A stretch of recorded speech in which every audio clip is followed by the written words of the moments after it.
Okay, welcome back everybody. I'm glad to see we've got everyone returned from their coffee break. Hope you're ready for a little more inspiration as we continue Healthcare InnoMatch 2023. For all of us who've joined us on site here at CHI, and of course our friends online as well, welcome back. And let's talk again about our esteemed panel of 7 judges. Just a reminder, from MOH, Temasek Foundation, our clusters NHG, NUHS, Sing Health, and also Synapse and the Health Promotion Board. They're all here today to select up to 6 winners who will walk away with a funded opportunity of up to $400,000 each in funding to testbed their solutions. Wow, that's a little bit more than short change, huh? So we've seen some amazing 4 pitches already today. Don't forget, you can also support your favourites. Remember to cast your votes by scanning the QR code up on the screen there. See if you can change the course of fortune for our finalists. Now we're now into our second half, and we've got a whole new set of projects and innovators waiting to take center stage. So let's get right into it. Our next finalist is Gator Sage by Pre6. The company is Pre6, and that's a solution for early detection, personalized intervention, and ongoing frailty monitoring. So let's roll their video pitch. Hello everyone, I am going to present our solution to transform aging care with early detection of pre-frailty. Frailty is a geriatric condition characterized by age-related decline of various physiological systems, which leads to disability, falls, and death. The global elderly population, aged 60 years and older, is expected to rise to 2.1 billion in 2050, while in Singapore, it is predicted to increase to 40% in the same year. This exponential increase will result in more frail individuals in the community, increasing the burden on Singapore's healthcare system. How then can we combat this? Fortunately, pre-frailty can be potentially reversed if it is detected early and appropriate interventions are carried out. However, we notice that there is a lack of avenues for early detection and assessment of physical function, and if addressed, possibly reduce the burden on our healthcare system. This assessment of frailty is also strongly recommended by various clinical guidelines on management of frailty. Our proposed solution, Gator Sage, is a wireless wearable movement analytics platform designed for early detection and monitoring of frailty through assessment of physical function and patient responses to validated frailty screening questionnaires. Our system is specialized to detect and measure biomechanical data during natural movements of an individual using high-fidelity sensors, gait analysis, and time series profiles. Gator is HSA and FDA registered. We followed a range of international quality standards in our product realization. Our solution generates a Gator Sage report which provides objective scores for physical function and frailty status. This is a comprehensive solution for frailty classification, personalized intervention, monitoring, and predicting of disability, falls, and hospitalization, fostering better collaboration between healthcare professionals, caregivers, and community organizations to support the well-being of elderly individuals by assessing improvements in physical function and frailty status at scale. With the deployment of Gator Sage, we aim to improve physical function and quality of life of elderly, reduce fall risk and hospitalization visits with early detection and personalized interventions, and enable primary care with data-driven insights. We project to save millions of dollars in healthcare expenditure by reversing frailty and promoting healthy aging in line with the vision of Healthier SG. This will be achieved via screening, timely personalized interventions, and through regular follow-up assessments thereafter. Gator Sage assessments are simple and streamlined, allowing patients to be assessed during a routine checkup or while waiting to see the doctor. The system is highly portable with no need for specialized manpower. Gator Sage has proven to be easy to integrate into workflows across our local and international partners such as NUH, Woodland Health, and Cornerstone SSC. Our devices are trusted by multiple research partners for gait and movement analysis. We adhere to cybersecurity requirements from HSA for software in medical devices. Robust security measures are in place, including data encryption, password protection across mobile applications, devices, and generated reports. The data is stored within certified cloud storage facilities located in Singapore, meeting stringent security standards. This has led us to clearing IT checks from NUHS and other private hospitals. With this foundation of easy to use and secure solution, we will ensure a smooth transition to your institution. We aim to establish a community and primary care model that improves accessibility and facilitates early detection, regular monitoring, and personal interventions for individuals aged 65 and above who are at risk of frailty. This reversal and maintaining of pre-frailty status will reduce the frequency of hospitalization and outpatient healthcare expenses. We want to close by mentioning positive feedback from our pilot users expressing high satisfaction scores for our solution. Partner with us to tackle frailty, the most serious global public health challenge of the coming century. Thank you. Great. So before the break, we had apps that tried to detect atrial fibrillation and cognitive decline, and now we're moving on to frailty. So let's welcome onto the stage Dr. Dinesh, the co-founder and CTO of the company, and Darren Tuan, the COO. Warm round of applause, please. Thanks for joining us, guys. Okay, let's get Joanne to start off the questions. Hi, thank you for your presentation. And I am quite interested to understand more about your operating model. Because from what I can see, this device is actually strapped to an individual. And in most of your settings, it looks like a healthcare setting. And somebody needs to monitor it. Which means that actually your market potential for this product is not going to be very big. I'm wondering, like, how do you intend, what is your break-even model, or at what point would your business be viable, given that it is an institutional-based setting?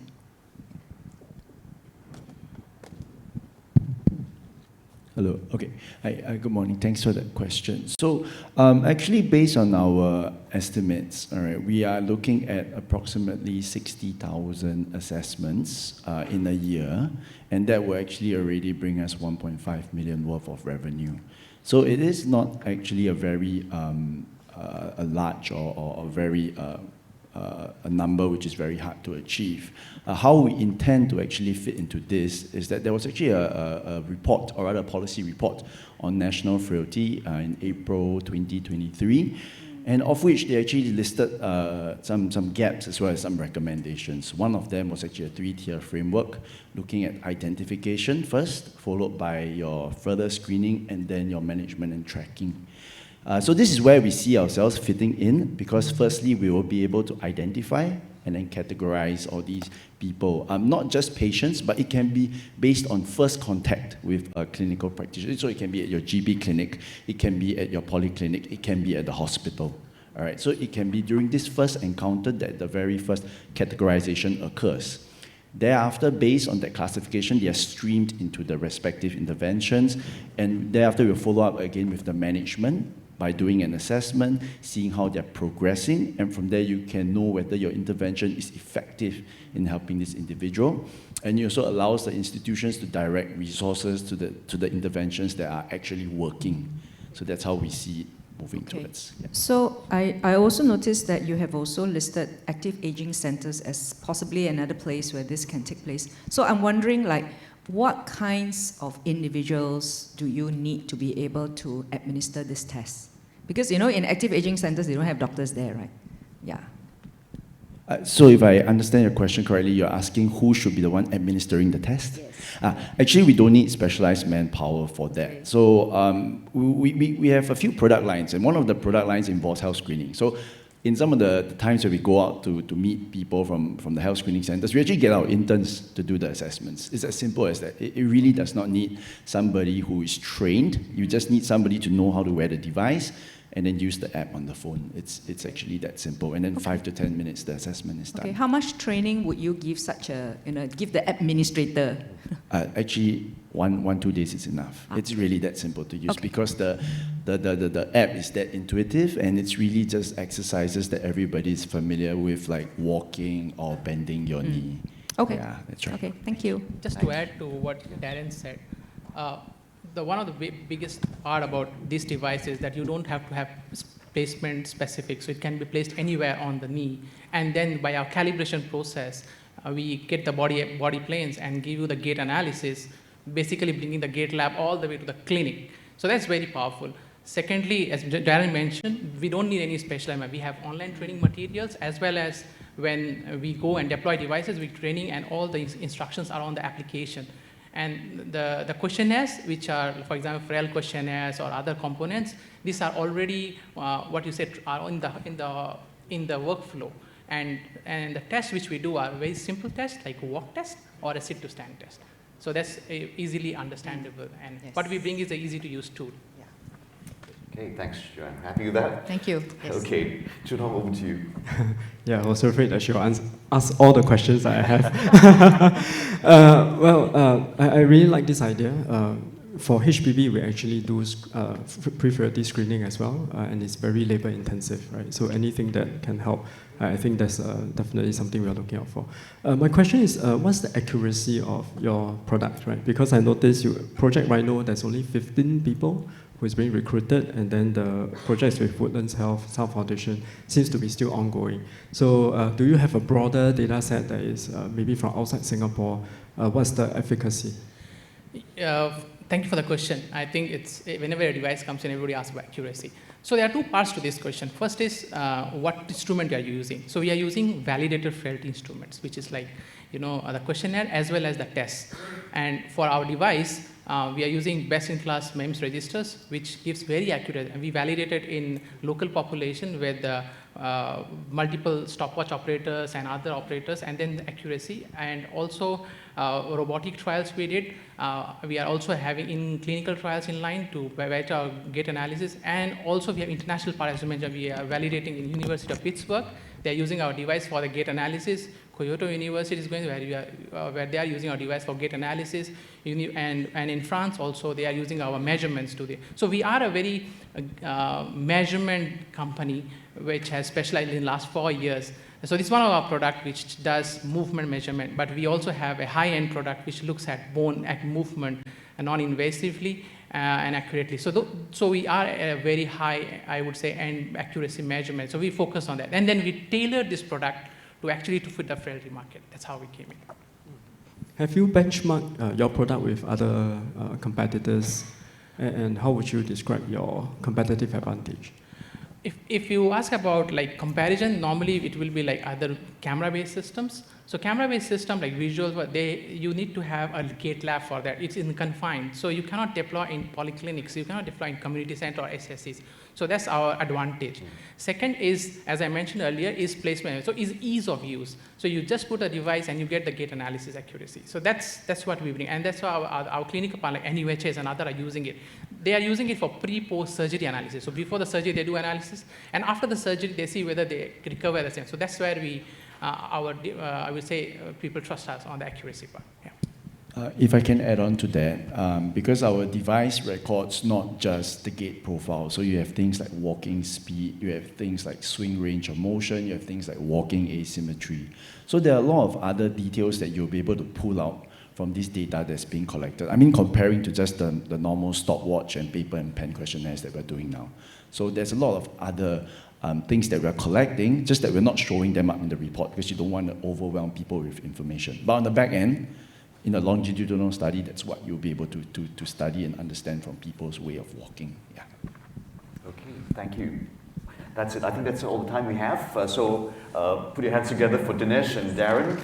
Thank you very much, P6. Thank you, judges. Thank you. Who do we have next, Tanzin? Right, next up we have RP Medbot by Republic Power. RP Medbot offers a unified platform for accessible preventative healthcare screening and early detection. We take a look at the video?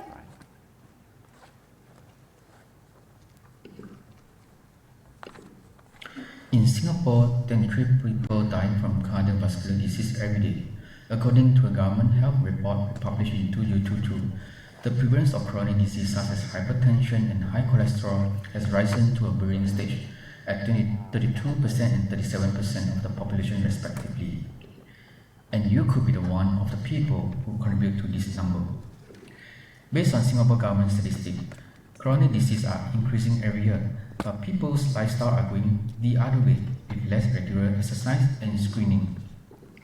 And what are all these statistics signaling to us? Chronic disease will just keep on rising not only in Singapore, but also in other countries. So how can we prevent things from getting worse? The answer is actually very simple and straightforward. Just do a health screening as early and as often as possible. It sounds simple, but why can't so many people do it? These are the current challenges that we are facing. For example, long queue time at clinic. Did you know that Sengkang Hospital in 2023 has the longest registration waiting time? that can go up to 149 minutes, and not to mention the rising healthcare cost as well. And from the healthcare side, not only in Singapore short nurses, but a lot of the time nurses are spending their time on non-critical tasks like taking BMI, blood pressure, etc. All this can be fully automated and faster. RP Medbot is a solution that not only make health screening easily accessible anyway, but be at your HDB void deck or even on your way to MRT, but also affordable to anyone. Not only that, with RP Medbot, now the nurses can prioritize their more critical and essential tasks. RP Medbot is fully aligned with the Healthy SG initiative that focus on preventive health. Singaporeans can take proactive steps to manage their health, prevent the onset of chronic disease, and have a strong support to lead healthier lifestyle. Imagine if you could deploy 100 RP Medbots all over Singapore. Each year we could provide almost 4 million users with their own screening without any medical assistance. In terms of ease of transition and operational viability, our user-friendly mobile allows easy booking of RP Medbot and provide real-time availability information. Users will be guided through self-screening with video and voice instruction, ensuring a comfortable and non-intrusive experience with medical-grade devices. The system will automatically suggest real-time doctor consultations when abnormal health screening data is detected. Furthermore, users can access their health records securely, and AI monitors health patterns to provide prompt recommendation or special referral. From a commercial perspective, RP Medbot's objective is to make health screening as simple as possible to use, but most importantly, fast and affordable with an annual subscription fee of $20. Imagine you just need to spend $5 every quarter and do a one-time health screening. This could go a long way to ensure body is healthy and prevent higher costs for medical bill when something happens. These are the current and future development roadmap, and we are flexible to adapt and change during the test bidding period. As you can see, after we launched RP Medbot last year, we have seen the solution receiving very positive support and collaboration from various medical groups and partners. As for IT viability and data security, we prioritize cyber security with ISO 27001 security framework and implement secure software development to mitigate risk touch point. All data is encrypted, and best of all, we do not store sensitive private data. In conclusion, RP Medbot is a game-changing solution that will transform healthcare accessibility, risk awareness, and promote preventive care in Singapore. We believe that with RP Medbot, we can feel the market need and make a significant impact on public health, outcome, and sustainability. Thank you for your time. There we go. Thank you so much, RP Medbot. Now, we have on stage here Ziyang Long, the Chief Executive Officer, and Samuel Chan, Chief Operating Officer from RP Medbot. Ready to be grilled, guys, yeah? Let's start with Hock Chuan. Perhaps you have any questions for the team? Hi, good morning. Thank you for your presentation. You're very clear about the problem you're trying to solve.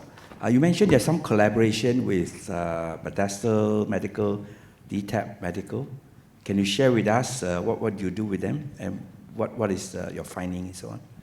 Okay, for Bethesda Medical, we are deploying a kiosk versions at their clinic at Suntec. So what we do is that to cut down their manpower crunch problem, whereby average they have to take about 500 patients, just very simple blood pressures, oxygens, BMIs, on a monthly basis about 500. So they have literally to hire 2 persons to just do the measurements, which they see that there's a need for them to cut down into the resources problem, where deploying Medbot can help them to do these automation portions. So the patient that use your booth, result that's generated is good enough for Bethesda Medical? It's good enough for them to do the first assessment, whereby you pass this to the doctor, do a further analysis.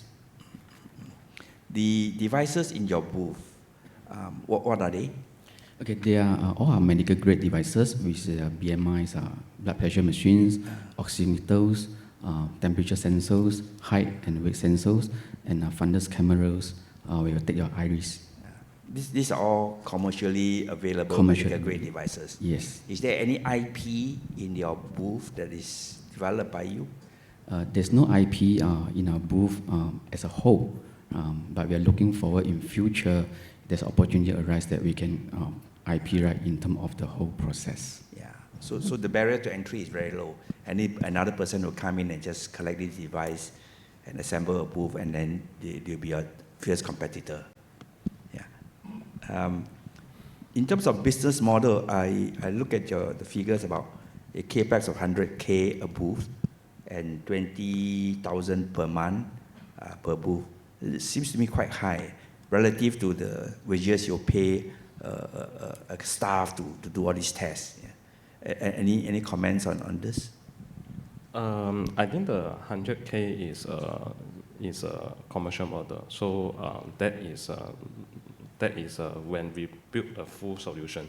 So actually, our business model is very, I would say, very flexible. We have a different model for while we're working with medical groups, because on medical group perspective, we are trying to cut down their manpower constraint. However, we also have the other model, which we did in the presentation, that we want to align with a Healthcare SG to launch out mass deployment for this healthy MedBot to get people to do a early preventive health screening. So this actually will help to also lighten the load for the GP clinics, help people to come, our citizens to do early preventive screening, let's say once a quarter come in, and this will prevent false positive, also loading up the queue time in the GP clinics. So this one is on we work on a subscription model at $20 a year. So based on our projection with Healthcare SG campaign, we actually, let's say the first year we are getting about 250,000 on board on this model. $20 a year, we are actually getting about 4 million revenue a year already. So this one, of course, with a capex is still not break even yet. However, our product, our MedBot, is definitely can last minimally 5 years. So with this runway, we are actually projected about 3 years. 2 to 3 years, we will be able to break even for this. And when we are working with a healthcare provider, that is a different model. The kiosk that we actually provided to Bethesda Medical, the cost of it is much lower than for the 100,000. So because it's less devices, do not have an exterior booth that required. So this is quite flexible. I think maybe I further explain what's our objective. RP MedBot actually is, maybe you can say we are a multi-purpose tool. It's like we are a Swiss Army knife. Yes, you can say that our barrier entry is low. However, we are creating a platform. We are creating an enablement for different devices to join up together, and also we're creating a gateway for people to can easily to do the health screening. So this, we feel that this is aligned with our government Healthcare SG directions. I know that there's a lot of apps on our phones that can do some health screening and all these things. However, not everyone are able to use the app. Not everyone is tech savvy. Some elderly still needs the physical device. They feel the physical devices are more reliable. And we are providing this opportunity for everyone to come down to a booth. These are the unmanned booth. Of course, let's say the elderly are still not so tech savvy. The family member can come down together with them and then go do the screening together. And all this is without a medical personnel over there. They can actually they can complete the screening, the health screening. And after that, then they will able to see the result. And if through our own algorithm, let's say there's a certain thing that we actually alerted them there's some health issue, then we are able to do a referral to them to go and see the doctor. So I think we are uniquely positioned ourselves in a way that we are application, we are infrastructure. We are, of course, the other finalists, there are a lot of deep tech company. We are not. I will be very honest with this. So, but we believe that our initiative is definitely can help our population to achieve the prevention screening objective. Yeah. Thank you so much. I know that Chiena, you've been waiting patiently. Yeah. No, because I see that, because short of time, so there is a model in the clinic that you also say it can be put at the MRT station, so on and so forth. But those that are not in a healthcare institution, who pays for it? You expect the member of the public to pay for each test, or is it? Yes. So this model will be, let me speed up. This model will be like B2B2C. So it will be the consumer have to pay for it, which is what we stated in the presentation. Is a subscription model. Let's say it's $20 a year. Yeah. So why B2B2C? Because if there's anything need to referral, then it will be referred to the GP clinics or the healthcare group. Then the patient can arrange a tele-consult through our app to do it. Okay. So you must have already linked up with a healthcare provider for the machines that you put out in the community. Yes, that's why we are working with Bethesda. Of course, we want to work with government, the hospitals. Then we can launch this, we can kickstart this initiative and project. Yeah. 8 minutes goes too quickly, right? Maybe not when you're in the hot seat. Thank you so much, Ziyang and Samuel. Thank you. Big round of applause, please. Thank you. So, yeah, we only have 2 finalists left to hear from. All right. Who's next up, Hong-Tim? So our next finalist coming up to take the stage soon will be Sense Hub, and their solution is called Imagine the Future of Aging. It's a person-centric solution enabling integrated care across the continuum. They will be monitoring vital signs and tracking health records as well. So let's roll the video pitch.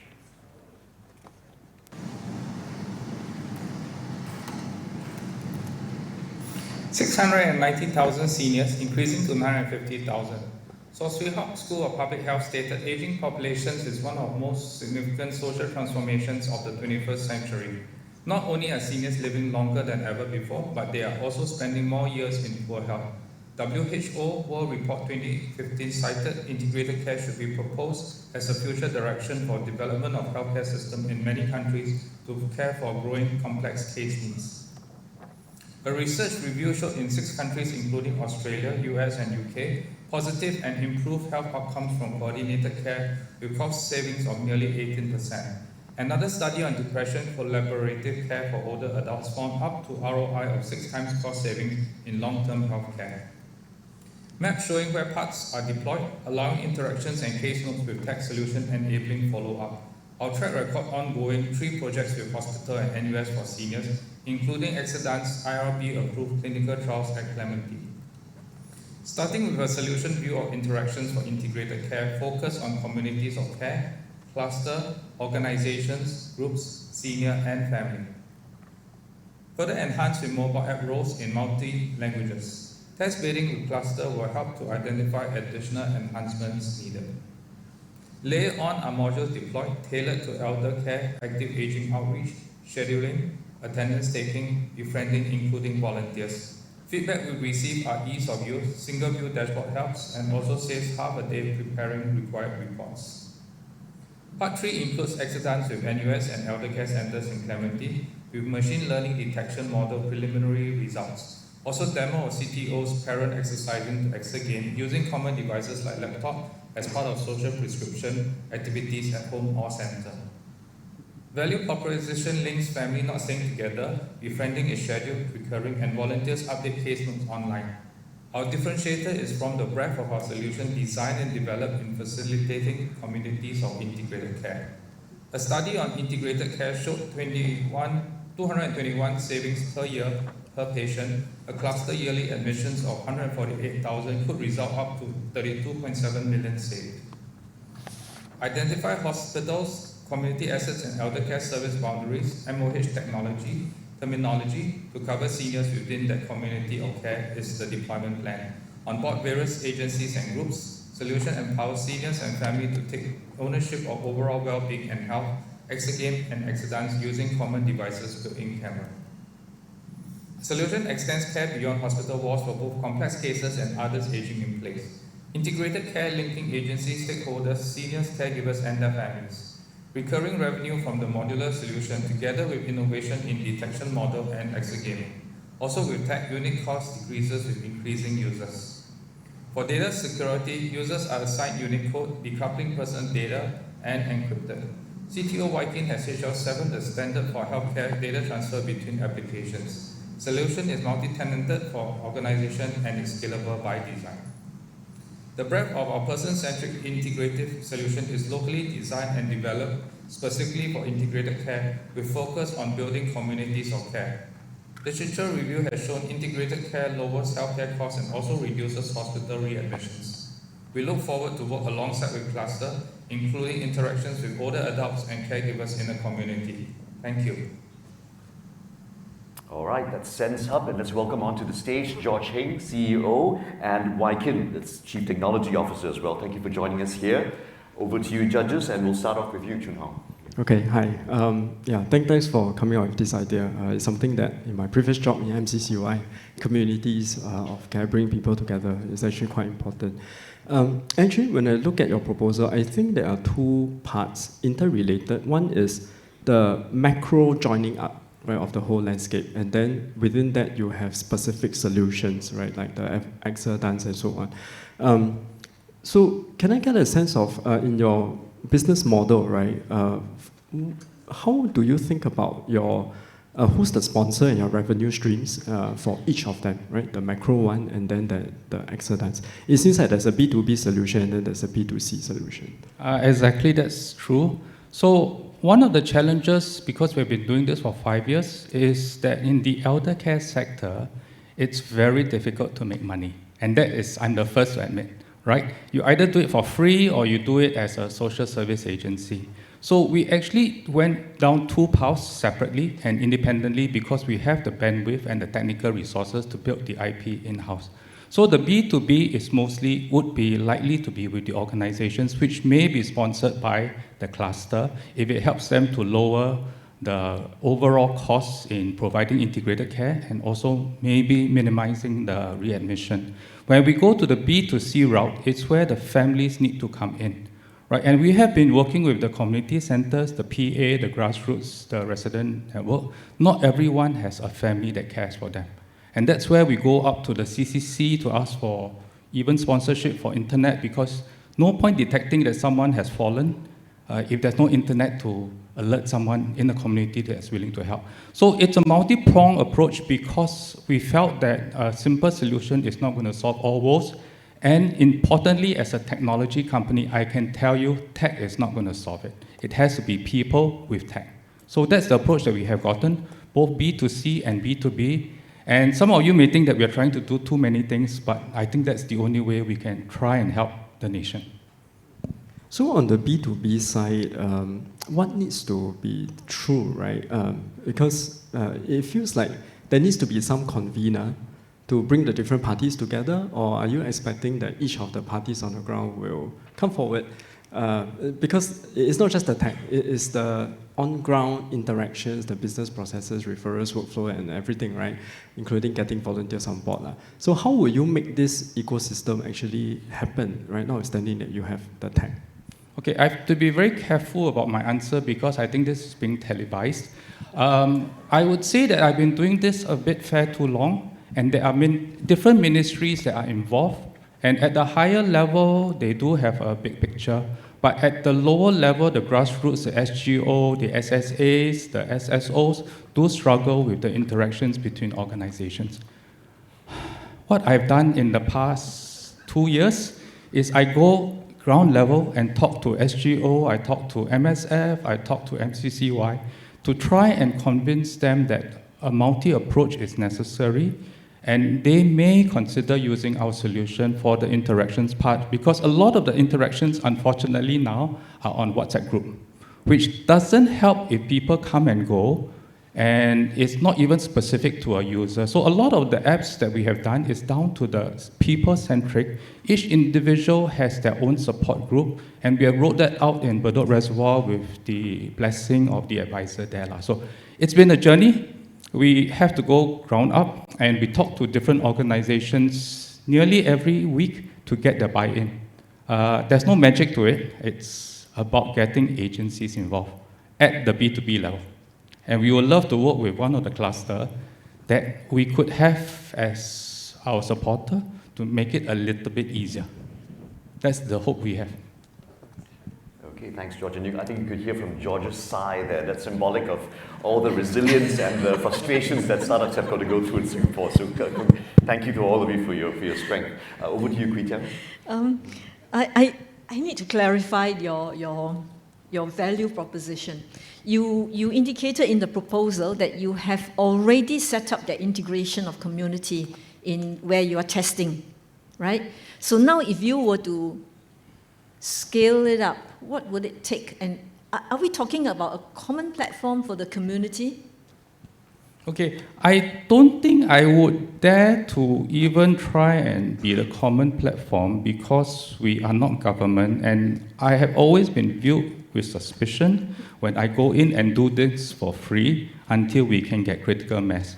So it is very much self-funded. We have had about 300,000 in grants from ESG and a few others, and also 2 angel investors. What we hope is to do it, if I can say so, starfish by starfish, and hopefully one day we would be used in at least one cluster in different precinct or constituency.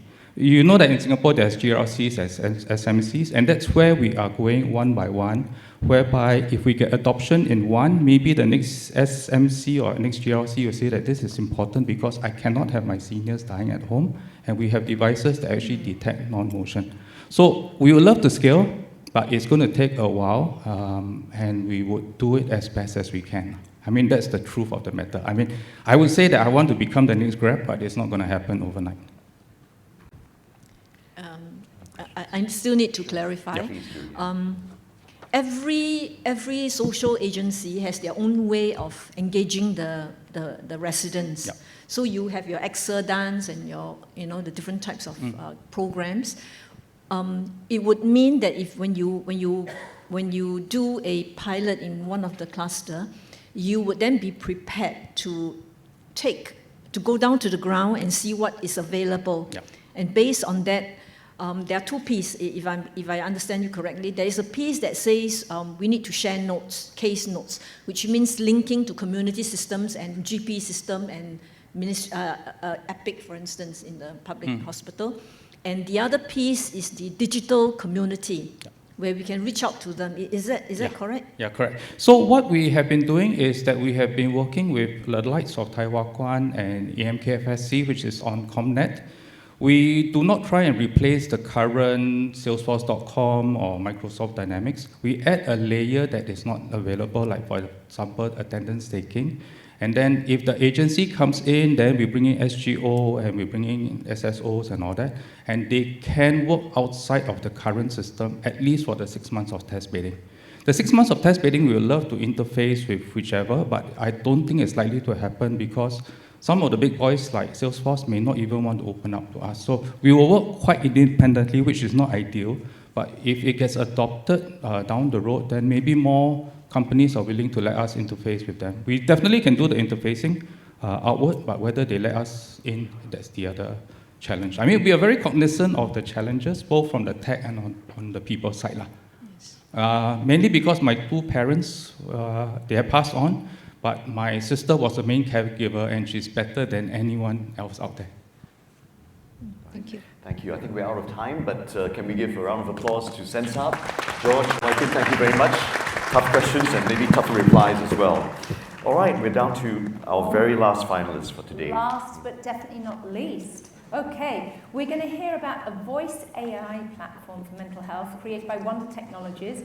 It uses a voice biomarker technology to provide a range of mental health solutions, from screening to monitoring and through to intervention. So let's take a look at their video and find out a bit more.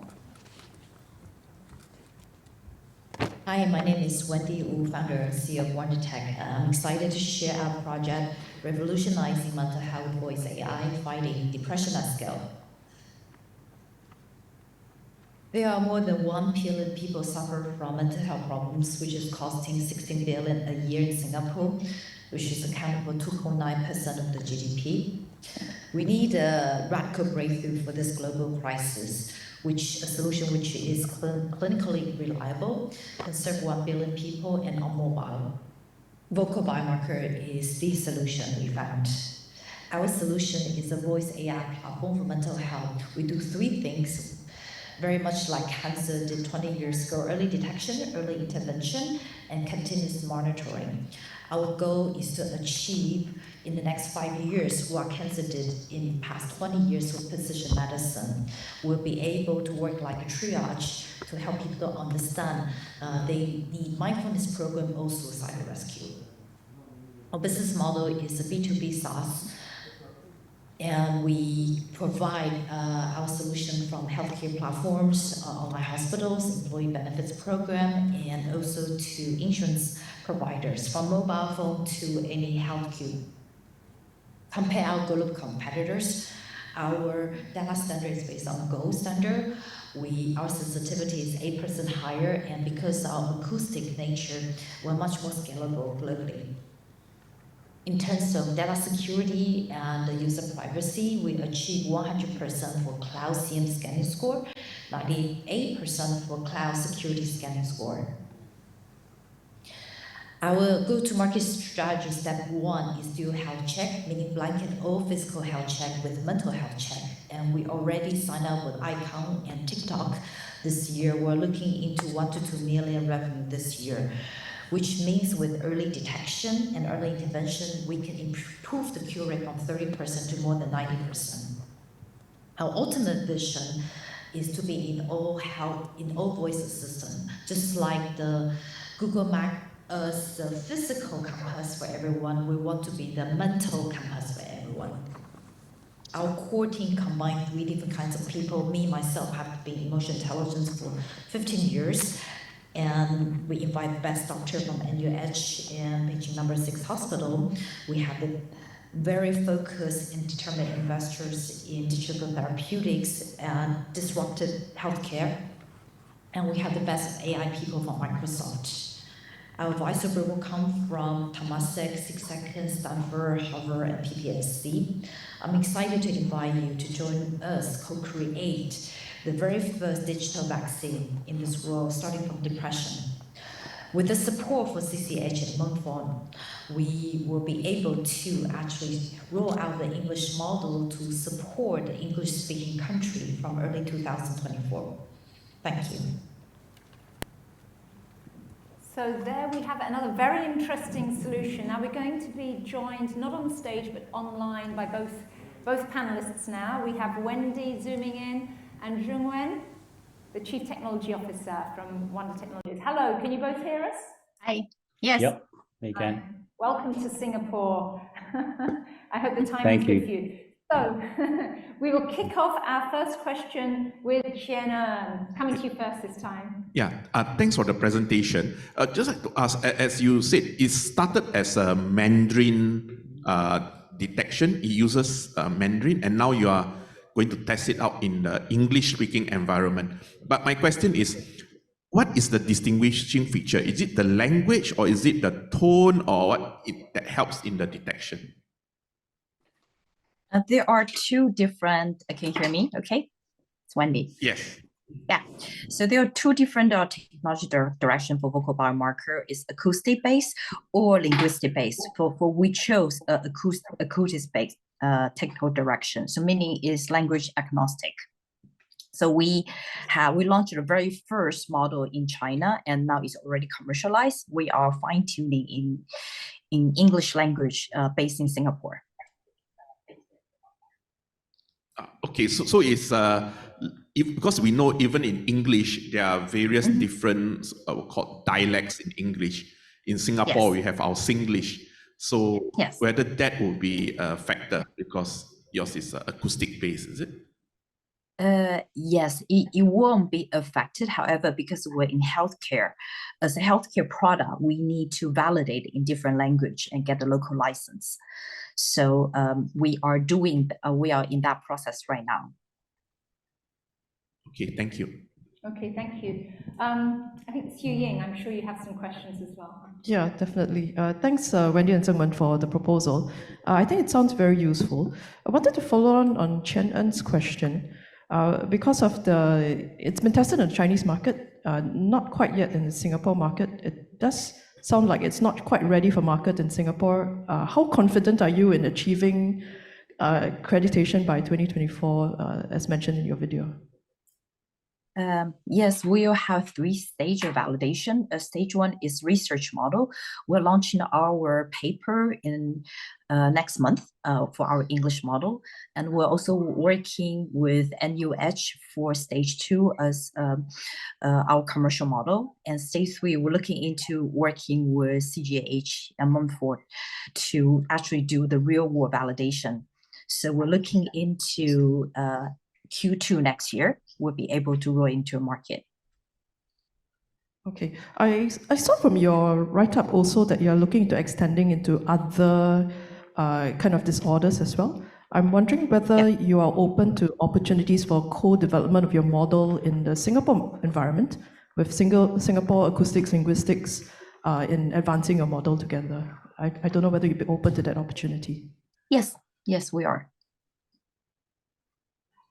Okay, and then maybe a last question before I pass it over to the rest of the judges. I also have questions in terms of adoption and compliance with use of this model. I think currently you are thinking of using it in the healthcare provider space. So when a patient comes to the doctor, you do this test on them and do a mental assessment.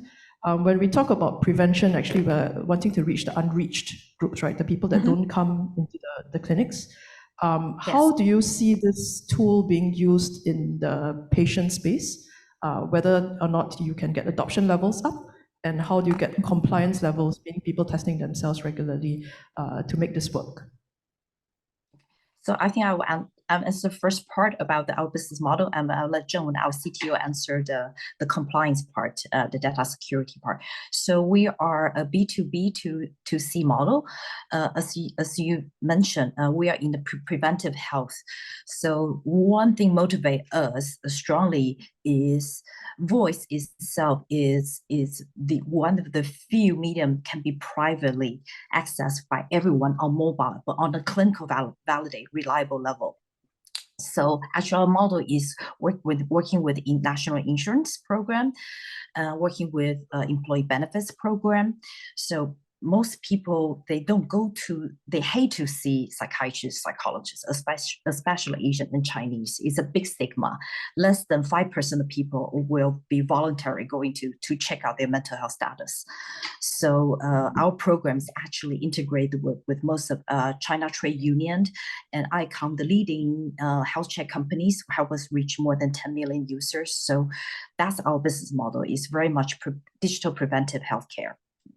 And regarding data compliance, I'll have Zhengwen to answer that. Yes, sure. Thank you, Wendy. So basically, the user doesn't have to use a special device, right? So what we are trying to aim to is that they can do all the assessment through their own smartphone. So all the data will be analyzed by our engine, and we don't have to save the voice. That's one. And also for our system itself, we stick to very high security and compliance standards. As we can see, we're reaching very high security scores and compliance scores. We're also GDPR compliant in that manner as well. So trying to protect all the privacy as much as we can for the patient and user themselves. Okay, any other questions from the rest of the panel? Is the problem they're trying to solve clear? Strong value proposition? Oh, I do believe you've silenced. Sorry. I know it's B2B to C, and the tech side is what you're dealing with, but I'm still quite concerned about the stigma. So somebody goes to, let's say, Watford Care and so on, and then I do this assessment, right? Even though your technology, you have all the privacy and so on, but on ground, how do we give people that sense of privacy as well, right? Especially if I get picked up, right, that I'm depressive, even though I don't think that I'm so. What happens, right, in that sense? How is the referral done? Maybe you can just share with us your experience in China, how this is done, because in Singapore we have the same issue of stigma, and when people go and find out their status, I think it can be quite shocking. Sure. As I mentioned, our step one go-to-market strategy is dual health check. So when employee provide physical health check, now they also have a lot of pressure to provide the total health check, meaning including mental health, well-being health check. So this actually, although it has been a big stigma in Asia, but also a big pain after COVID, people are worrying about themselves and their family if they are okay. And people don't want to talk about it. So actually through your mobile phone, and you can find out if you are okay and connect you to the right intervention. It provides a sense of security and comfort for employee. So after COVID, I think the situation has been changed a lot. And also there are a lot of suicidal issues around. So that actually help people to understand this is something we'll go through. And another campaign we're doing with here is we are positioning depression as a mental flu. It's common. We all experience in our life. Okay, well that was literally perfect timing. I'm sorry if there are any more questions. We're going to draw a strict line under conversation. Thank you so much to you both from dialing in. We have Wendy Wu, who is the Chief Executive Officer of Wonder Technologies, and Jun Wenzhu, who is the Chief Technology Officer. Thank you so much, and we'll catch up with you again later. Great, and that's it, our 8 finalists. Can we give them a round of applause? All 8 of them. There's a lot of bravery and resilience that we've seen this morning, so it's time now to put our thoughts together, and for the audience, it's time for you to look and vote for your favorite company or your favorite solution. Remember, you're not restricted to just one answer or one vote, so please go to that QR code again and participate in our online voting for the Audience's Choice Award. That will be announced in a while. All right, you are all part of this incredible community as well.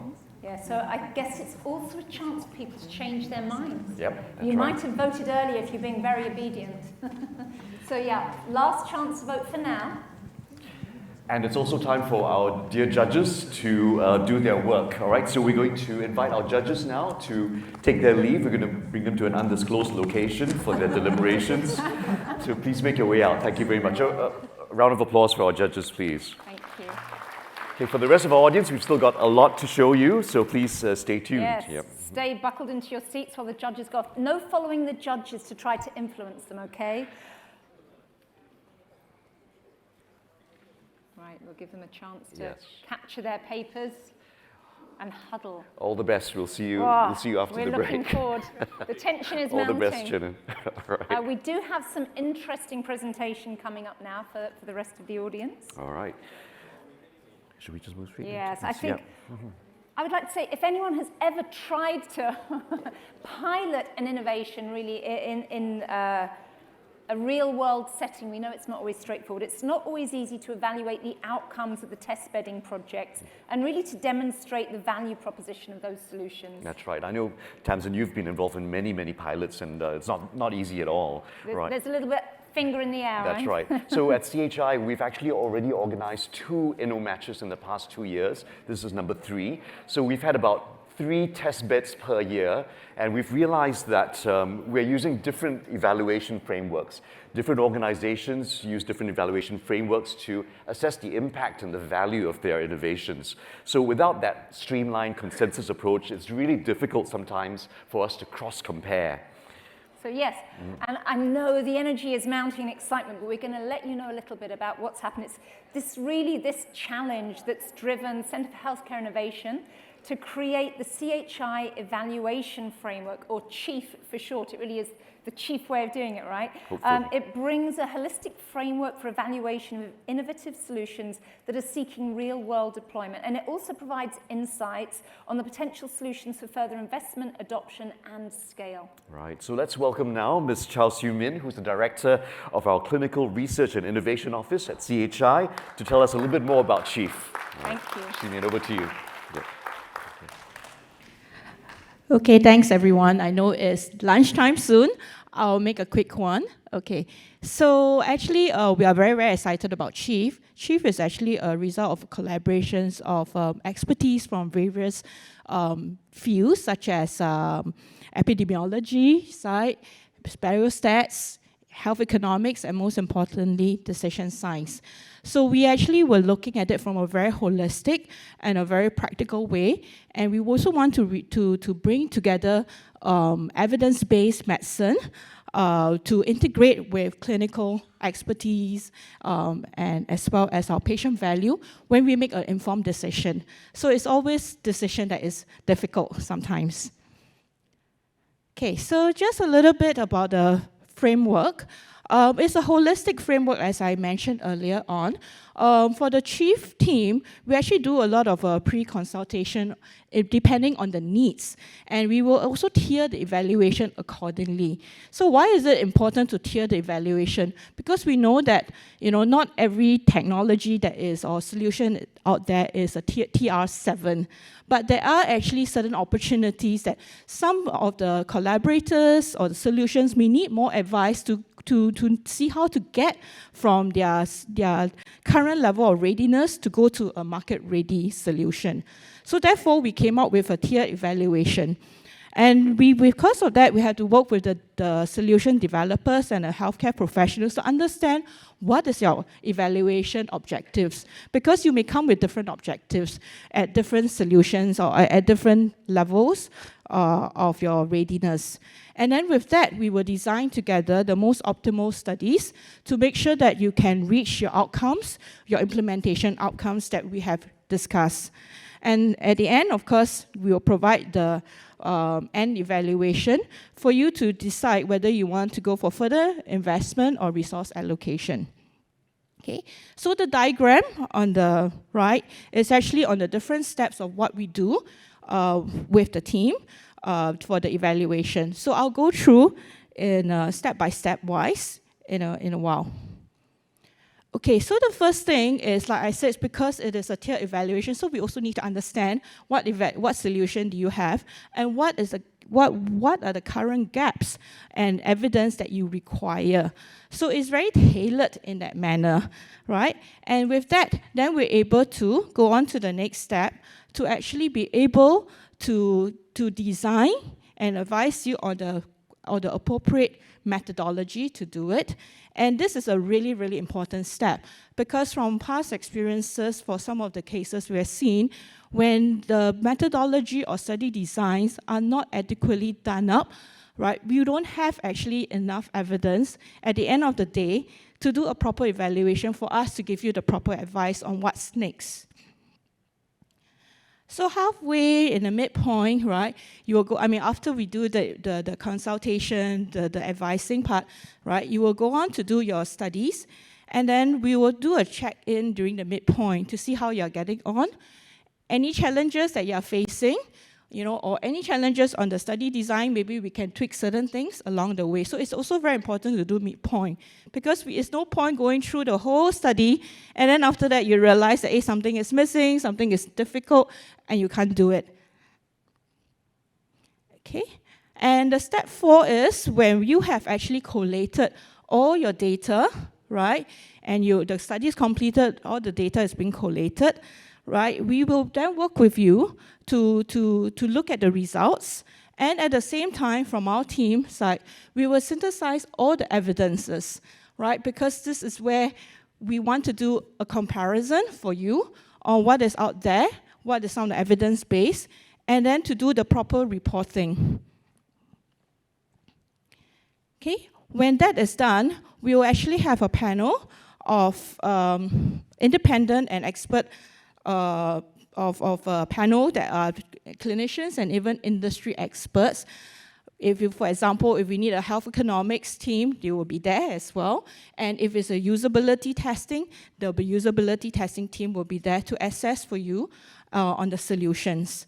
So it's a very, very comprehensive, and the area that we are assessing is really depending, again, right from the beginning, what are the outcomes that you are looking for. So it can be, of course, in addition to the quality, the efficacy, the safety part, it may include things like usability, sustainability, and cost effectiveness as well, which is now the main topic.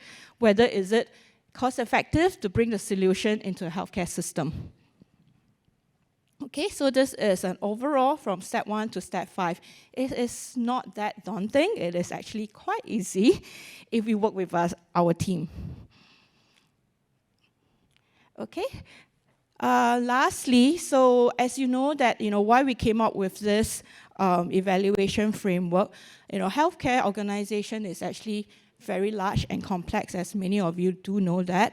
And there are many different stakeholders with different priorities and different expectations. And so we try to incorporate all this together, and so that different people in the different stakeholders in the community will be able to benefit from this. So therefore, you see healthcare providers like the clinician nurses, they will be assessing more on the suitability of the innovation solutions. If you look at the healthcare technology innovators, they will also like to know how ready is their innovations for market entry or to go into the scalability side or for further investment. And for the administrator, of course, cost is always everything, right? So its cost is one of the consideration and for adopting of the solution into the system. And of course, hopefully with all this, decision and inputs by the various people, right, the public will be able to benefit, to know that the solution has gone through a very rigorous evaluation for safety, effectiveness, and cost efficiency. I think that's yes. Okay, finally, for any of you who are interested, right, we actually have the chief guidance document. So this is actually put together by the chief team together with a lot of consultation advisory committee members who comes from various walk of life, to be honest. They come from MOH, they come from actually regulatory, ALPS, and we have various expert scientists who are in there, who gave us the comments, including international ones as well. So this is a very comprehensive step-by-step guide, and to let you understand a little bit more about how evaluation can be done, what are some of the study designs, and some of the areas you can consider. So it's a very practical document, right? So therefore, we publish it and make it public to help everybody. Okay? So just in conclusion, though we have used Chief for this CHISEL as part of the supporting for evaluation, but we've actually been also supporting other projects as well. So do come and talk to our team, who is actually based outside. I think that is that forum there, right? And yeah, so just come to look for us there if you need further information. Okay, thank you. Okay, great. Thank you. Thanks very much, Xiumin. And like she said, you can visit Xiumin and her chief team in one of the booths outside at the Kampong Square later on. And actually, if you're really inspired by the presentations you've heard this morning, all of our finalists have also set up booths out there in Kampong Square, so you can go along and find out a little bit more about all of the solutions that we've seen shared. That's right. So we've got the finalist booths, we've got the chief booth, and we also have a few others, all right? So one of them would be the child booth. That stands for CHI Learning and Development System. That's a system that we're setting up down here, and we hope for this to be the PubMed of innovation. So over the years, we've actually collected about 1,500 projects, innovation projects from all across public sector healthcare in Singapore. As you know, everyone does innovation projects, but we don't have them all on one searchable platform. So if you're interested in finding out what has been going on in Singapore healthcare, the innovation projects, please go to the child booth and you'll be able to access all those projects as well. And just to really prevent you from getting bored over lunch, even more, earlier on in the year, the CHI launched the Health and Social Change Academy. We were there. Yep, we were there. It feels like yesterday. It was actually a few months ago. Yep. And so this is really looking at leveling up capabilities to scale our efforts in building communities of care for a healthier Singapore. So the Academy aims to equip participants with experiential skills, knowledge, and tools to be activators, collaborators, and agents of transformation for community health. So head out there and find out a little bit more about how that's going as well. All right, so don't miss this opportunity to network, share ideas, and make new connections all outside at the Kampong Square. Endless things to do, right? I told you you'd be working hard. Saying good morning this morning was your warm-up for all the things we needed to do. So before we head out, though, you know I'm a little bit curious, a little Yep. bit capo. I want to see how the audience vote's going. Can we have a look at the results? Oh, no, we can't. Oh, wow. interesting. Okay, so now you know how your vote is sitting against everyone else's. that's strong showing by NeuroWiser, Republic Power, and 3.6 so far, but the rest are not too far behind, and this is not the end, right? You still have all the way till the end of InnoMatch to cast your votes, all right? I'm loving the way so many people are quickly getting their phones out to change the results. That's right, Vote, change vote, the vote fate. for your favourite. Especially the finalists, all right. Yes, Okay. voting's going to close at 1 o'clock today, so fingers on your phones, all lunchtime, I guess, yes. Yes, okay, finally, we're going to let you out for lunch. There's going to be actual food now. Just now there wasn't, but there'll be food now. So just proceed outside to level 4 at Kampong Square. Please use this entrance at the front of the stage here. All right, we'll see you later. Thank you. Have a good Thank you. lunch. All right, ladies and gentlemen, welcome back to the final segment of InnoMatch 2023. We hope you had a great lunch, and also welcome back to our online audience as well. And can we have one more round of applause for our incredible finalists who are up on stage with us here? Let me introduce you or remind you who's on stage with us here. We have Scott Montgomery from AHI. We have Pamela Lowe from BioBeat Technologies. We have James Amihud from CardioCol. We have Pang Zuyun from NeuroWiser. We have Dr. Dinesh from Prasix. We have Zuyang Long from Republic Power. And we have George Heng from SenseHub. That's live here, and joining us online is Wendy Wu from Wonder Technologies. Okay. You can see her in a minute. So, finalists, this is your last chance to rally the crowd and maybe influence the judges, I'm not sure. The stage is yours. You have 1 minute. Is it 1 minute? 15 yes. seconds. Oh, 15 seconds. I'm being generous. Wow. 15 seconds to tell us your compelling value proposition. So let's start perhaps with Scott, if we can. 15 seconds. I have short-term memory problems, so I heard 1 minute. Is that right? All right, off you go, Scott. Look, advanced health intelligence offers truly equitable access for population scale biometric health screening. We can pick up early detection of chronic illness markers, and in turn, we can improve health literacy of whole countrywide populations. Thank you, Scott. I think I wasn't counting. I think it sounded like 15. Okay, thank you. Pamela, you next. There is no finish line in this race against an aging population and the demand for hospital bed capacity. Let BioBeat increase the number of trips back home and decrease the number of unnecessary trips to the hospital. BioBeat is not designed just for the healthcare system, but to each and every one of us who are caregivers to our parents or grandparents. Thank you. Thank you, Pamela. Very sharp. Okay, James, next, CardioCol. Great. I want everyone to take a second and think how voice can actually save millions of lives and other strokes and other complications simply by using CardioCol's software running in the background. Thank you. Thank you very much. Okay, they're going at a pace here, aren't they? They are doing 15 seconds. Okay, Ziyun. Today you can do a health screening for your body, but only neck down. Right. Work with us in NeuroWiser and check your whole body, including your brain. Wow, okay, thank you. Dinesh, thank you. We are in a mission of delivering objective assessments to our elderly citizens to improve their quality of life, enabling primary care and community care centers so that they can give timely and targeted treatment, allowing our elderly to move well and live better. Thank you. Wow, thank you very much. Okay, we're reaching the end here. Ziyang. Republic Power and RP Mapboard is on a mission to empower Singapore citizens with a convenient, affordable, and accessible healthcare screening right at their doorstep. So join us for this transformative journey to reshape the Singapore healthcare preventive healthcare system.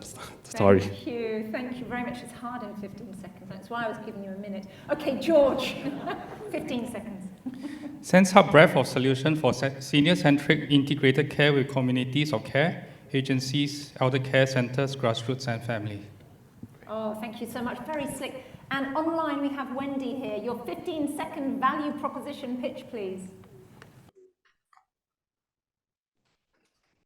Every 8 people around us, there's someone suffer from mental health issues, just no one talk about it. I wanted to we provide a private and reliable solution for everyone to find out if you're okay and what can you do about it for anyone, anywhere, in a 100% secure way. Wow, okay, a big round of applause, please. They did very well on this microphone. So that's how you do an elevator pitch. Elevator 15 pitch. seconds to your boss. 15 seconds, All right. absolutely. So, I'm dying to know, the time is nearly here to see the audience vote. Can we maybe pull up the results and see where they're currently at? Let's look at the audience Drum roll. results. Let's have a look. The suspense. This is so far, wow, Republic Power and NeuroWiser are leading the way, followed quite closely by Pre6 and the rest. Okay, but this is not the end, all right? We now have a final 20 seconds to cast your votes and ask your grandmother, grandfather to vote for the Audience Choice Award, mobilizing your entire family. So make your choice now, in 20 seconds. Let's start the timer. Oh, there's a real clock. It means you have to have the pressure on you. Okay, Great, vote, quite a few people on their yes, phones now. You can influence, you can vote multiple times. Keep those votes coming in. Audience online, this is your chance as well. Okay, we are moments away from finding out. Some judges seem to be voting. I'm not sure. Okay. No, of course not. No. All right, time's up. Let's see what's the final result. Wow. Not much change for anything. Is that it? Is that the final result? The final result is Republic Power. Ladies and gentlemen, we have a winner. The audience choice vote goes to Republic Power. Thank you. Thank you. Thank you. Oh, we have the goodie bag for you. There we go. I think there's fun stuff in there. Yes, but no funds, just fun stuff. Yeah, okay. That's good CHI merchandise for our winner for the Audience Choice Award. Fantastic. Congratulations. Okay, so thank you for your patience. We are done with the Audience Choice Award, and now it's time to get to the real winners of Healthcare InnoMatch 2023. But before we do this, we'd like to invite each of our judges who worked very hard just now while we were having lunch to give a bit of feedback about each solution. So every company is going to get a little bit of a analysis, their strengths, their weaknesses, and what you found particularly impressive. I love the fact we really make these guys work hard, Yep. right? No lunch break, you work through, and now we're going to pick your brains a bit more. I'd like to start, therefore, with Wonder Technologies' voice AI platform for mental health solutions. Chien Ern, I'm going to pick on you first. Wake up the room with your thoughts. Thank you. Yeah, I think as has been presented by a few companies, the importance of mental health, mental wellness. So I think Wonder Tech does feel a particular need in our society for us to address this need. And I think the key challenge is adapting it to our local context. And I think one of the strengths is because it's acoustic-based rather than linguistic-based, so it has a greater chance of getting adjusted to our Singlish and our various dialects. And at the same time, it's also how it can be integrated into our local ecosystem. Because it's not just about detection, it's about what intervention can we do subsequently.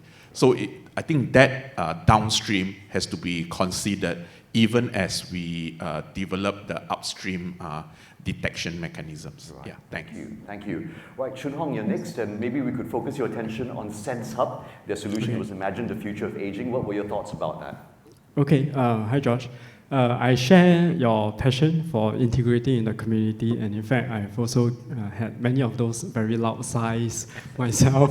When we deliberated, we thought that the problem that you're trying to attack might be a little bit too big, right? Because for a company to have to work with all the different parties on the ground and connecting the processes, it is something that is difficult, right, and challenging to do. So you might need to be able to find a sponsor who can do it for you, right? Whether it's a government agency or something else. But we also noted that in your proposals, you had some solutions that are quite well scoped, right, like the exodance and then the monitoring devices and so on. And maybe those are good places to explore further. Yeah.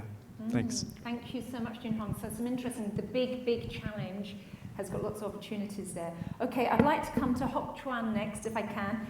Could you tell us what you think of Republic Power's RP Medbot, please? Well, I think the reason the audience voted for you is because you're very clear about the solution you're trying to solve, which is a self-help tool for screening, which will then address this manpower issues, queue, and make it easily accessible.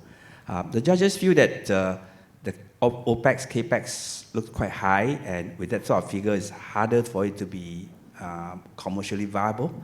And also, if you can find a way to develop your own IP so that the devices that's in the booth are easier to use, maybe integrated or simpler, and then that will really make a better value proposition. But overall, I think the audience and the judges like your proposal. Yeah. Nice, thank you. Joanne, you're next, and Dinesh is here from Precinct. Would you tell them what you thought about Gator Sage? Yeah, thank you. I want to appreciate, you starting up a company to serve a real need. I mean, all of us, are going to get old at some point, and so you and your product will really go a long way. The fact that you are a local company, already working locally, you understand, the local market. To me, that is your plus point.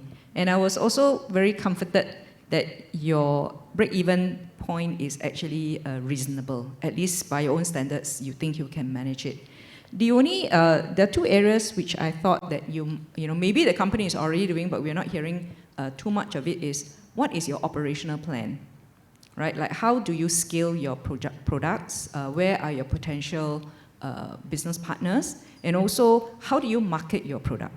So I think if you kind of focus in these two areas and let more people know about it, I think the adoption will be faster and you can actually do your scaling faster. Yeah, thank you.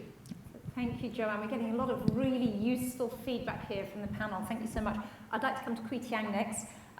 Could you share with us your thoughts or feedback on NeuroWise's digital brain function screening? Thank you. Ziyun, your company has done a good job because you have shown us a product that is straight away usable. But like I mentioned just now, the challenge for us is across the continuum of the well residents to people with sickness and illness, right? We can test bed that, but to reach the kind of number that you want, meaning you want the volume so that we can bring down the cost, we would then need to persuade and to sell, or I wouldn't use the word sell, but educate people on the importance of brain health. I think that would be the challenge we need to have. And we are happy to work with you on this. Thank you. Thanks, Kui Tiang. And now back to you again, Hok Chuan, for cardio call solution using voice to save lives. Well, the judges like your solution because you think it's a very clever solution, with the interface being a simple one, phone and voice, and with your apps residing in the background. They think it is readily scalable, and they are a bit concerned that if it is really scaled and people start to use it, then the cardiologists suddenly will be flooded with cases. That's assuming that there's no false positive. So even if every positive case is a real positive, we have to think through how to do it so that not everybody will straight away turn up at the door of the cardiologist. But these are issues that can be addressed in your prototyping, in your workflow arrangement with the clinician if you are the winner today. Thank you. Thank you, Hok Chuan. I think what you're hearing here is the depth to which these conversations have gone in the judging room there. Thank you so much. I'd like to come to Xiu Ying next, and perhaps you can share some feedback on BioBeat Technologies solution. Sure. First off, I had great fun this morning. It's always fantastic to hear from the tools available in the industry, and always nice to see all of you. For BioBeat specifically, I think the vital signs monitoring space is an interesting one. It's a game changer for preventive care. So fantastic to see you in that space. I think PPG sensors, there's a whole race out there to see who can get more accurate, more sensitive, more specific. So fantastic to see you all up there with your FDA certifications as well. I think for your product specifically, we see great opportunities to use it in the hospital at home initiatives or post-discharge initiatives. So fantastic solution that you have out there. Certainly opportunities for us to work on that. Thanks. Thanks, Yuying. And last but not least, we've got Colin. And we need you to do two things, Colin. So give us your thoughts about AHI first, and then maybe on behalf of the judges, could you give a little bit of an insight to what happened in that room just now? So big thank you again to all the finalists for taking the effort to both apply and then come down here, especially those not from Singapore. Again, just to remember, the finalists of 8 out of over 260 applications, so I think they all deserve a huge round of applause. Thank you. Coming to AHI, I think the breadth of your ambition, vision, was very exciting for all of us. And if you finally deliver on all of that, you can game change this whole space. What I would personally have liked to see more of was demonstration of your clinical efficacy and how you've taken it through the examples you run in various countries. I think that would have made it a lot more compelling for the rest of us. Now, across all the 8 finalists and how we had discussed it just now, it was both a very difficult, but at the same time, a very easy discussion. And again, I say this having been a judge over the past 3 years. Difficult because actually preventive health is one of the most difficult spaces to be in. Just now, our 3 cluster reps were also saying, unlike previous competitions where, in a sense, they control the boundaries, the ecosystem, this one requires you to go out to the community, requires you to both educate the individual, but also grow this at scale. And then most importantly, how do you get the financiers, the payers to say this is worth doing? So from that point of view, this was very, very difficult. But where it was easy was the clusters actually found there were ready matches both within their own clinical teams, but also in their community partners who wanted to work with you. So from that point of view, that part was a fairly quick discussion and probably one of the shortest we've had.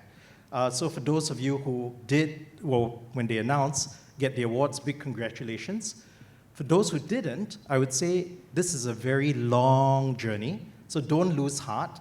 Please continue at it. We hope to see you, maybe not this competition, but in other forums and even opportunities. I think we'd all like to continue being a part of your journey. Thank you. Thank you very much, Colin. Thank you. Thank you so much. Thank you so much, Colin, and thank you to all of our experts who've really, I know, deliberated and thought deep and hard about that. Could we have one final round of applause for our judges, please? Tamsin and I were flies on the wall in that room, and we thought it went very cordially. There were no arguments, no big arguments. Very, very interesting. And, yes. and actually, I think the reality is none of these things are simple to achieve, and there are multiple lenses to bring into play. So now we just have to find out how different, I guess, the audience vote was from the expert panel. It's time, all right, to reveal the final winners of this year's InnoMatch. And yes, Tamsin's got the golden envelope in her hands. It is like the Oscars. Yeah, just like the Oscars, and let's not also muck it up like the Oscars did once. All right, so you know that we could have awarded up to 6 winners every InnoMatch. But this year, the judges very, very unanimously and strongly decided on 3, just 3. And each cluster will be paired with one of these 8 people or 8 companies down here. All right? So let's first invite Kui Tiang from NHG to join us at the center of the stage. And we'll announce the first winner that will be paired with NHG. Okay, so ready, yeah. Our representatives, our finalists have got their company logo here. All they have to do is bring it up to Kui Tiang and match that when the name's announced. All right. Right, are we ready for this big moment, everyone? Okay. So who gets to pair with NHG? It's Neurowiser. Congrats to Kam Soo-yoon, Upjin and team.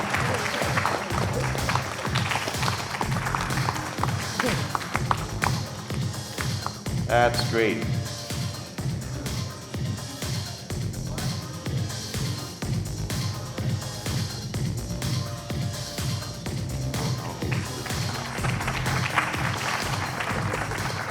Thank you. Congratulations, Neurowiser here. Could I please invite Joanne from National University Health System to come on stage next to present the next prize?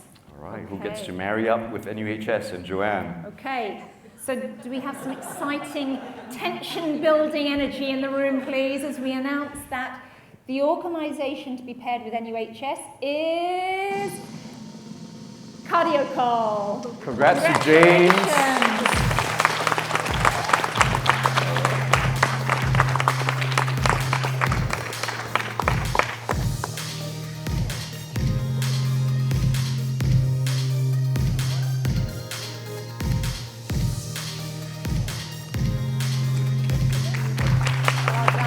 Congratulations, James and CardioCall. Well, one more winner, one more to go.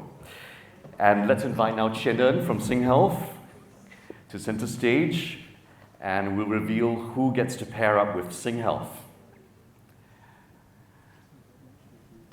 All right, are you ready? So pairing up with Sing Health this year is Wonder Technologies. Congratulations to Wendy, who's online. This is not Wendy, but we'll do this for her virtually. Yeah. Thank you. Okay, can we bring Wendy onto the screen, please? Yes. So we actually just have hang on, Wendy. We're representative going to bring you on screen in a short while. You can come. Yes. Thank you, everyone. Okay, there you go. All right, congratulations.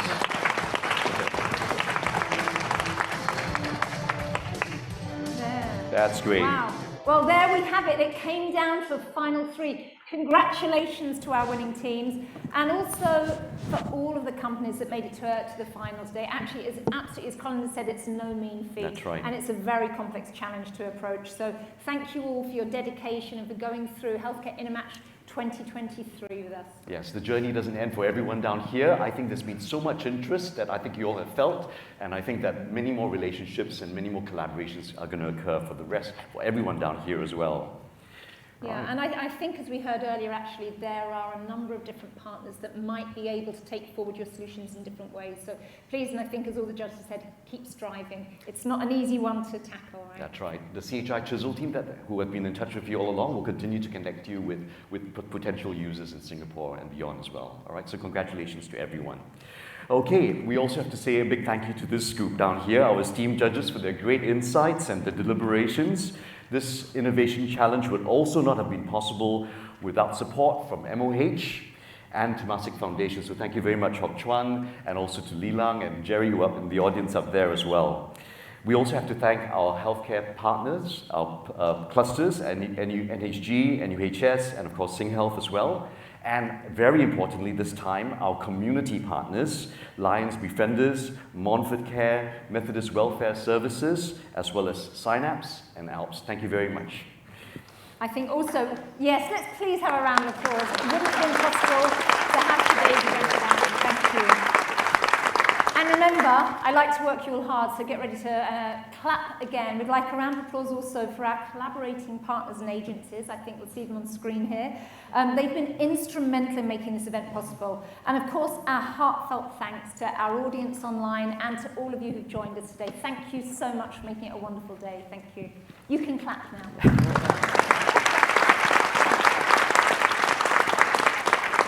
One more job, feedback. So we're going to give you another QR code, so please scan that and tell us how InnoMatch was for you today. We hope everyone responds, and so that we can make InnoMatch 2024, yes, it's going to happen, even better than 2023 as well. Yeah, so congratulations once more to everyone who made it today and to our winners, and thank you all for coming. Yes, and can I say one more round of thank you to the CHI Chisel team that brought this together. So thanks to Casper, PK, Xiahui, Amber, and Shemaine. Great job, guys. Thank you. So with that, we've come to the end of Healthcare InnoMatch 2023. Let's all continue to innovate, inspire, and make a positive impact on the world. Goodbye, everyone. Until next year. Bye-bye. All right. Oh.